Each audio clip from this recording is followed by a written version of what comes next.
Hola, bienvenidos a este video. Soy Gabriel Sommer González y abordaremos el subtema funciones matemáticas. En él aprenderás cómo se definen, cuáles son sus elementos, los tipos de funciones que existen, ejemplos y cuáles son sus relaciones con los modelos matemáticos para su uso en los negocios. Siempre que se empieza con el estudio de las funciones matemáticas, empezamos por definir qué es una relación desde el punto de vista matemático. Una relación es la correspondencia entre los elementos de un conjunto de cosas o personas y los elementos de otro conjunto de cosas o personas.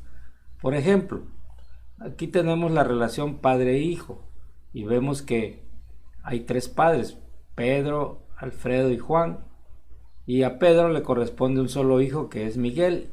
A Alfredo le corresponden tres hijos que son Paco, Raúl y Hugo, y a Juan le corresponden dos, Luis y José. En el segundo ejemplo, la relación alumno-matrícula, observamos que a cada alumno le corresponde solamente una matrícula.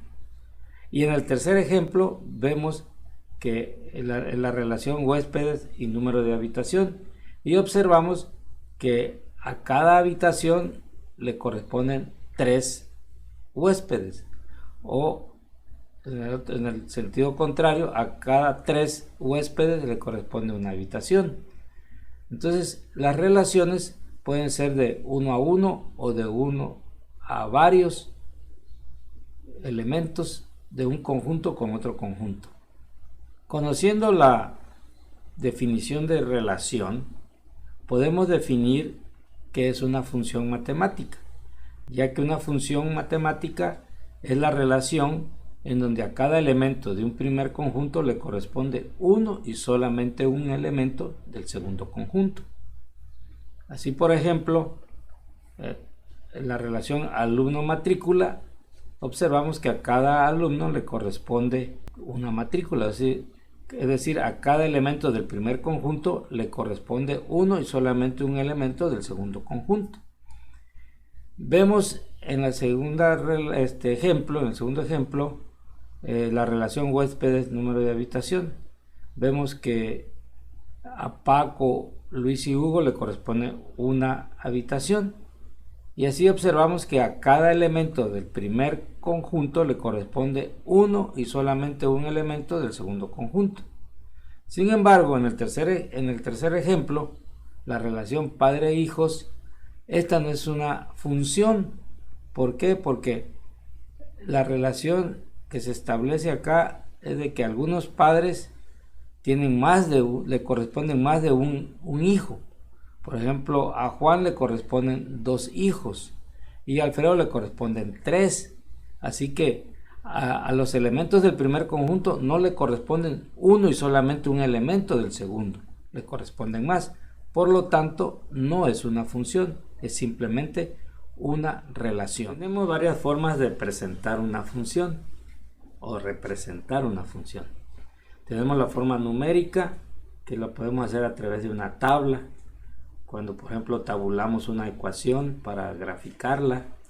Tenemos la forma visual, ya sea por el diagrama de Venn, que le llaman como los ejemplos anteriores que vimos, con semicírculos.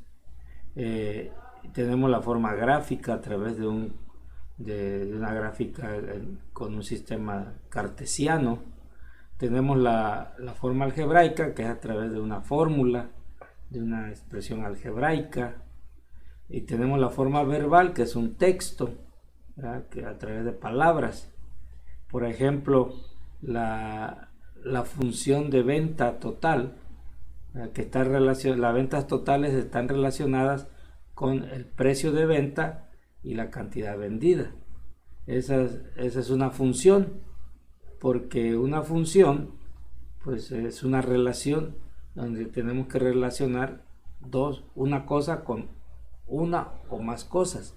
En este caso, por ejemplo, la venta total la relacionamos con el precio de venta y la cantidad vendida.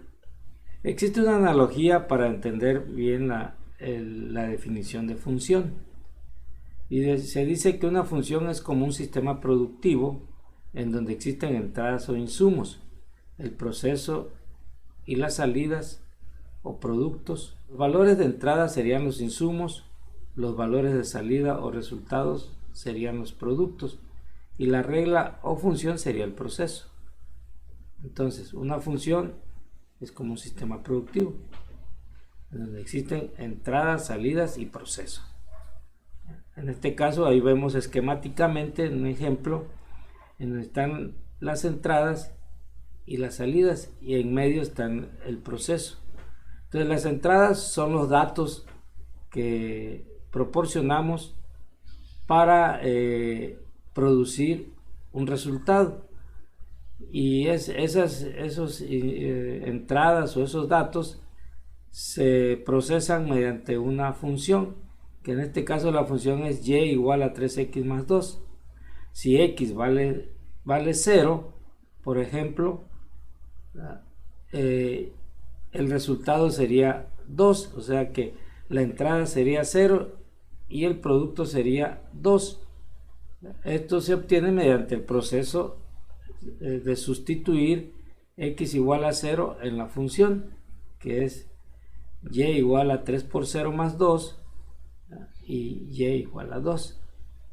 Entonces, esto es un ejemplo para poder entender que las funciones es como un proceso en el que sometemos a ese proceso los datos para obtener los productos, o sea, es decir, los resultados.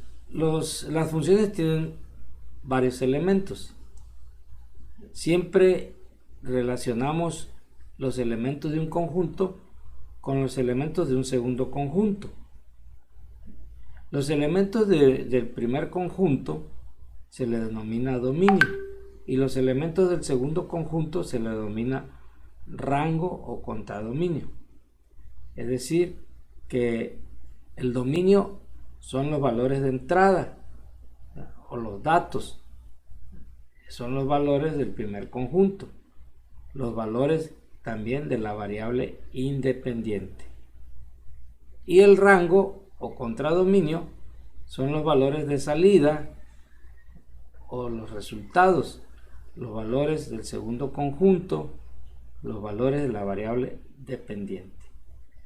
Ahí tenemos un ejemplo en donde tenemos la misma función de la diapositiva anterior, en donde y es igual a 3x más 2 y cuando x vale 0 le corresponde el valor de y igual a 2.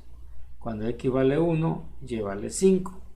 Entonces los datos o los valores de x, que son las entradas, son los valores del dominio, y los valores de y, que son las salidas o los resultados, son los valores del rango o contradominio.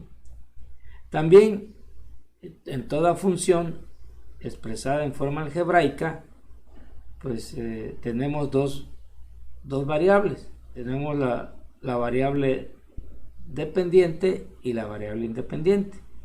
La variable dependiente, como su nombre lo dice, es la variable que su valor depende del valor que le demos a la otra variable, que es la variable independiente. ¿Sí? Entonces, la variable independiente es la variable a la que le asignamos valores. Esa es la variable independiente. Son los datos que proporcionamos. Y los resultados, al someter los datos en el proceso de la función, los resultados son los valores de la variable dependiente. Es aquella variable que su valor depende del valor que se le asigne a la variable independiente. Los valores de la variable independiente se le pueden asignar valores arbitrarios, los valores que uno quiera, y se someten a la función, al proceso de la función, y se obtienen los valores de la variable dependiente. En este caso, en este ejemplo que y igual a 3x más 2, en este caso los valores de y van a depender del valor que le asignemos a x. Por lo tanto, la variable dependiente es y la variable independiente es x.